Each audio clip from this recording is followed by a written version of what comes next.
Well, I really didn't know what I wanted to do till I grew up, until I was really in my 30s. I got interested in lots of things. I like to come into situations and jobs and improve things and then look around to see what else could be improved, and I got bored. One day I discovered there was a profession where they actually paid people to do that, called consultant. So I hung up my shingle and decided to sort of go off on my own and see if I could continue doing that as a profession, which I actually have been doing since 1981, a long time. That was really my background. I was a history major in college, but I was fascinated by how models work and how business works and paradigms and so forth. So I was fascinated about high performance behavior and how it interfaced with businesses and organizations.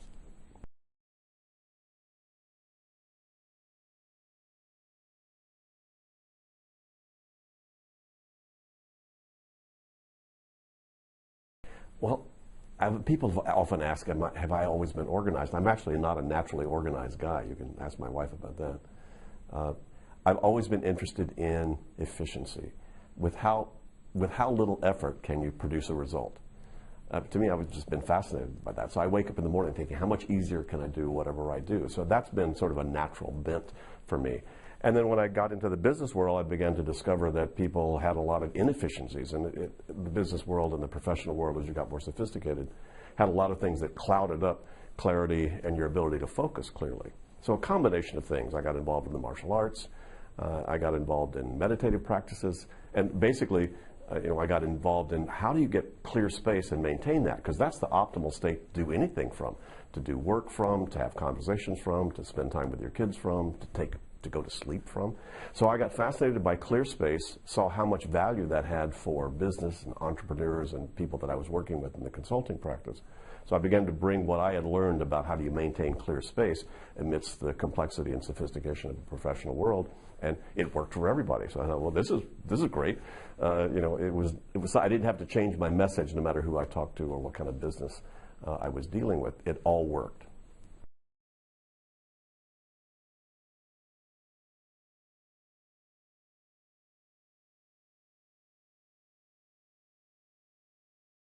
Of the truths and principles and techniques are eternal. They're as old as dirt. It always helps to focus on where you're going. It always helps to determine next actions. It always helps to have your head clear so you can focus on the most meaningful things. So all that's always been true. I think what's different is that used to be a very highly leveraged, sophisticated, high executive skill. Now, virtually everybody in organizations actually has to have that capability, and those kinds of decisions and that kind of clarity is being required much further through and into organizations. I think that's the biggest change, is how many people now really need to apply really sophisticated executive techniques to keep their head clear. Obviously, the technology has made a big difference, but the biggest difference is how much change is happening, how fast, and how far into the organization people are affected by that.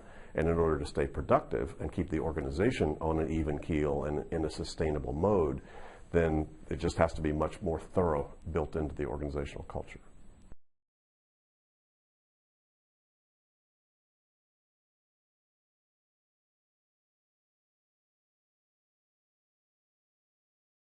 Well, golly, everyone is interesting, because every person is different, and that's what I love about the work that we do. The simple but profound principles of getting things done, of GTD, apply to everyone, but everyone has an arena in which they need to flourish more. So what's been exciting for me personally is working with very high-level individuals and spending extended time with them and watching them go through the kinds of things they want to do so that they get more room to be more creative, to be more innovative, to be more strategic. That's really what people want, is that space. They're ready to take advantage of that space, but they can't get the space. They don't need time. They need space inside their head and inside their inner world. So being able to work with people to do that and watch those kinds of changes happen, and how transformative that can be for individuals, and particularly when they're high-level individuals affecting lots of other people in an organization, you can see that affect the organization tremendously. So coaching someone who really, he would acknowledge, because of that coaching, was able to step into a CEO role much faster than most people would ever expect, and still maintain a sustainable lifestyle. so that he could spend quality time with his family that he wanted to. That's phenomenal. And those kinds of things are, regularly we get to experience when we work with both individuals and the organizations.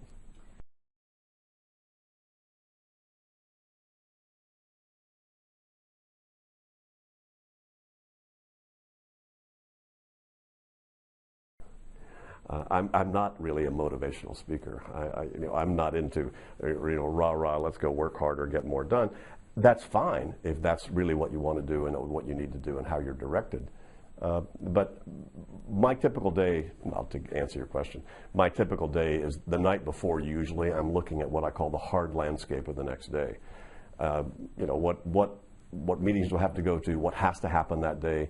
And I don't give a lot of static into that picture because I need to be able to see quickly what to navigate around and what won't change. And then I'll tend to glance through all the other options and all the other stuff because I've really externalized my brain. That's much of what this technique is about, is keeping all of your commitments clarified, objectified, and out in front of you. It's much easier to make good judgment calls about what to do and what not to do when you can see the whole picture. So I have that always available to me. And then during the day, I do pretty much what I feel like doing. Because once a week, I spend 1 to 2 hours doing what we refer to as the weekly review, which is back off executive reflection time, where I pull out all of my systems, all of my external brain, essentially, because my external brain gets dust on it after a few days. So I have to keep it alive and well. I have to actually use my mind to be able to get things off my mind. It's a strange way to think about that, but I actually have to do some very serious and significant thinking, reflection, and review of all of the commitments, what's changed, what's new. And once I integrate that, then I can trust my intuitive and spontaneous judgments during the week, because most of us, and I don't have time to think, I need to have already thought. So I've already build in at least weekly that kind of back off reflection process, which by the way happens to be one of the most needed behaviors consistently actually for any professional to do. It's the most lacking. It's the one that provides the most power and the most clarity when people actually do it, but it doesn't happen by itself. You really have to hold the world back and exert cognitive horsepower to really do that kind of thinking. Once you do that, then it makes it much freer to be able to then just trust your gut, trust your intuitive choices as you're moving fast, and you're going to have to move fast the way the world is coming at us.